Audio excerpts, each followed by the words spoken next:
2017 ಅದಾದ್ಮೇಲೆ family pack ಅಂತ Appu sir production ಜೊತೆ ಮಾಡಿದೆ. ಡೈರೆಕ್ಟ್ ಅಮೆಝಾನ್ ಅಲ್ಲಿ OTT ರಿಲೀಸ್ ಆಯಿತು. ಸೊ ಮೊದಲನೇ ಬಾರಿಗೆ ಸೋಲೋ ಆಗಿ ಪ್ರೊಡ್ಯೂಸ್ ಮಾಡಿದ್ದೀನಿ ಫುಲ್ ಮೀಲ್ಸ್ನ. ಸೊ ಈ ಚಿತ್ರದಲ್ಲಿ ನಾನೊಬ್ಬ ವೆಡ್ಡಿಂಗ್ ಫೋಟೋಗ್ರಾಫರ್ನ ಪಾತ್ರ ಪ್ಲೇ ಮಾಡ್ತಾ ಇದ್ದೀನಿ. ಆ್ಯಂಡ್ ಒಂದು ಮದುವೆ ಪ್ರೀ ವೆಡ್ಡಿಂಗ್ ಶೂಟಿಗೆ ಹೋದಾಗ ಅಲ್ಲಿ ಮದುವೆ ಹೆಣ್ಣಿಗೂ ನನಗೂ ನಡೆದಂಥ ಕಾನ್ಫ್ಲಿಕ್ಟ್ಸು ಮತ್ತು ಅವ್ರಿಗೆ ನನ್ನ ಮೇಲೆ ಪ್ರೀತಿ ಆಗುತ್ತೆ. ಮತ್ತು ನಮ್ಮ ಸಿನಿಮಾದಲ್ಲಿ ತೇಜಸ್ವಿನಿ ಶರ್ಮಾ ಅವರು ಆಲ್ರೆಡಿ ನನ್ನ ಮೇಲೆ ಲವಲ್ಲಿ ಇರ್ತಾರೆ. ಸೊ ನಮ್ಮ 3 ಜನದ ಮಧ್ಯೆ ಜುಗಲ್ಬಂದಿ ನಡೆಯುವಂಥ ಕಂಟೆಂಟ್, ಒಳ್ಳೆ ಕಾಮಿಕಲ್ ರೊಮ್ಯಾನ್ಸ್ ಇರುವಂಥ ಸಬ್ಜೆಕ್ಟ್ ಇದು. ಆ್ಯಂಡ್ ವಿನಾಯಕ್ ಅವರು ಚಿತ್ರದುರ್ಗದವರೇ. ಸೊ ನನಗೆ ಬಂದು ಕತೆ ಹೇಳಿದಾಗ ಭಾಳ ಖುಷಿ ಆಯಿತು. ಆ್ಯಂಡ್ ಅವ್ರ ಎಫರ್ಟ್ಸ್ ಈ ಸಿನಿಮಾದಲ್ಲಿ ಕಾಣ್ಕೊಡುತ್ತೆ. ಮತ್ತು ನಮ್ಮ ಟ್ರೇಲರ್ ಕೂಡ ರಿಲೀಸ್ ಆಗಿದೆ. ಈ ಚಿತ್ರದುರ್ಗದಲ್ಲಿ ಪ್ರಸನ್ನ ಥಿಯೇಟ್ರಲ್ಲಿ ರಿಲೀಸ್ ಆಗ್ತಾ ಇದೆ November 21st. ಸಪೋರ್ಟ್ ಇರಬೇಕು ಅಂತ ರಿಕ್ವೆಸ್ಟ್ ಮಾಡ್ಕೊಳ್ತೀನಿ. ನನ್ನ ಹೆಸರು ಖುಷಿ ರವಿ. ಈ ಹಿಂದೆ ನಾನು ದಿಯಾ ಮತ್ತು ಹಲವಾರು ಸಿನಿಮಾಗಳನ್ನ ಮಾಡಿದ್ದೀನಿ. ಮತ್ತು ಅಯ್ಯನ ಮನೆ ಅಂತ ರೀಸೆಂಟಾಗಿ ಫಸ್ಟ್ ಕನ್ನಡ ವೆಬ್ ಸೀರೀಸಲ್ಲಿ ನಟನೆ ಮಾಡಿದ್ದೀನಿ. ಸೊ ಫುಲ್ ಮೀಲ್ಸಲ್ಲಿ ಪೂಜಾ ಅನ್ನೋ ಕ್ಯಾರೆಕ್ಟರ್ನ ಪ್ಲೇ ಮಾಡ್ತಾ ಇದ್ದೀನಿ. ಇದೊಂಥರ ದಿಯಾಗೆ ಕಾಂಟ್ರಾಸ್ಟ್ ಆಗಿರುವಂಥ ಕ್ಯಾರೆಕ್ಟರು.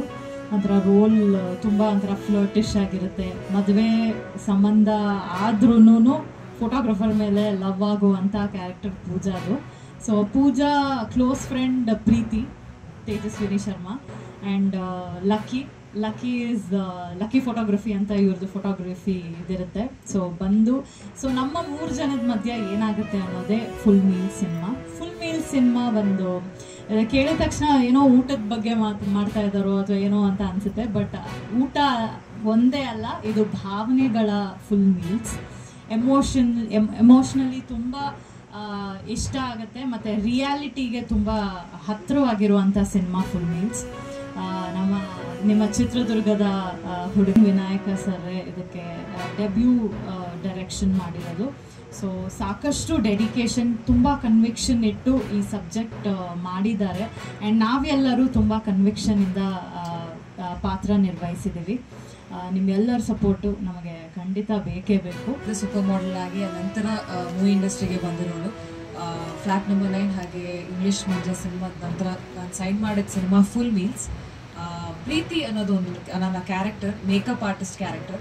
ಫೋಟೋಗ್ರಾಫರ್ನ ಆಲ್ರೆಡಿ ಲವ್ ಮಾಡ್ತಿರ್ತಾಳೆ. ಹಾಗೆ ಮದುವೆ ಮನೆಯಲ್ಲಿ ನಡೆಯುವಂಥ ಒಂದು ಡ್ರಾಮಾ, ಹಾಗೆ ಒಂದಿಷ್ಟು ಇಮೋಷನ್ಸ್ನ ಸೇರಿಸಿ ಫುಲ್ ಮೀಲ್ಸ್ ಮಾಡಿದ್ದೀವಿ. ದಿನನಿತ್ಯದಲ್ಲಿ ನಡೆಯುವಂಥ ಒಂದಿಷ್ಟು ಭಾವನೆಗಳು ನಮ್ಮೊಳಗೆ ಏನೆಲ್ಲ ನಡೆಯುತ್ತೆ ಆ ಭಾವನೆಗಳೆಲ್ಲನೂ ನೀವು ಫುಲ್ ಮೀಲ್ಸಲ್ಲಿ ಕಾಣ್ಬೋದು.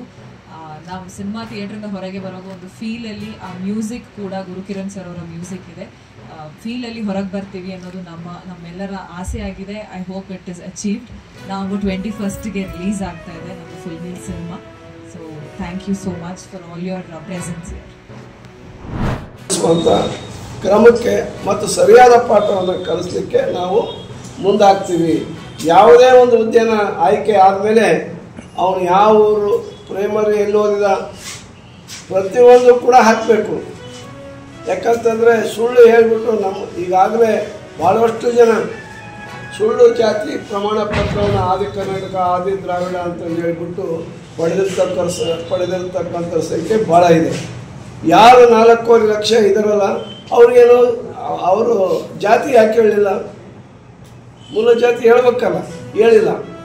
ಹಾಗಾದರೆ ಇವರು ಮೂಲ ಹೌದು ಅಲ್ಲ ಅನ್ನೋದನ್ನು ತಹಸೀಲ್ದಾರ್ಗಳು, ಆಮೇಲೆ DC ಸಿಂಧತ್ವ ಪ್ರಮಾಣ ಪತ್ರವನ್ನು ಕೊಡುವಂಥ ಸಂದರ್ಭದಲ್ಲಿ ಕ್ಲೀನಾಗಿ ಪರಿಶೀಲನೆ ಮಾಡಿಬಿಟ್ಟು ಅವನಿಗೆ ಕೊಡಬೇಕು ಅಂತಂದೇಳಿ ಈ ಸಂದರ್ಭದಲ್ಲಿ ನಾನು ಅಧಿಕಾರಿವಾಗಿ ಅವರಿಗೆ ಮನವಿ ಮಾಡ್ತೀನಿ.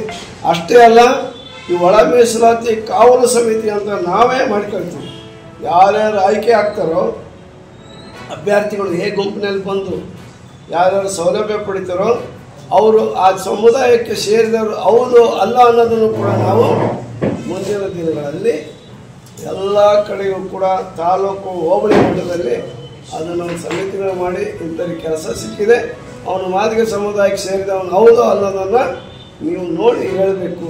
ಯಾಕಂದರೆ ಮಾದಿಗರ ಸೌಲಭ್ಯವನ್ನು ಪಡೆದಿದ್ದಾನೆ, ಮಾದಿಗ ಸೌಲಭ್ಯವನ್ನು ಪಡೆದಿದ್ದರೆ ಅವನು ಮಾದಿಗನಾಗಿದ್ದರೆ ಬಿಡಬೇಕು, ಅಲ್ಲದವನಾಗಿದ್ದರೆ ತಕ್ಷಣವೇ ಅವನ ವಿರುದ್ಧ ಕ್ರಮ ಕೈಗೊಳ್ಳಲಿಕ್ಕೆ ಮುಂದಾಗಬೇಕು ಅಂತಂದೇಳಿ ನಾವು ಸರಿಯಾದ ರೀತಿಯಲ್ಲಿ ಒಂದು ಸೂಚನೆ ಕೊಟ್ಬಿಟ್ಟು ಅದರಲ್ಲಿ ಜಾಗ್ರತೆಯನ್ನು ಮೂಡಿಸಿ ನಮ್ಮ ಸಮಾಜದಲ್ಲಿ ಇಲ್ಲಿವರೆಗೂ ನಾವು ವಂಚಿತರಾಗಿಬಿಟ್ಟಿದ್ದೀವಿ, ಭಾಳ ಆಗಿದ್ದೀವಿ.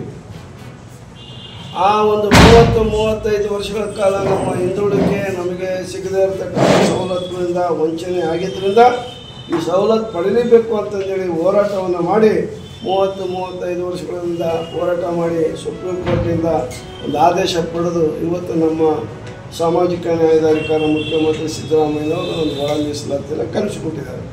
ಆದ್ದರಿಂದ ಅದನ್ನು ಪಡಿಬೇಕಂದ್ರೆ ಪಾರದರ್ಶಕ ಇರಬೇಕು, ನ್ಯಾಯಸಮ್ಮತವಾಗಿರಬೇಕು.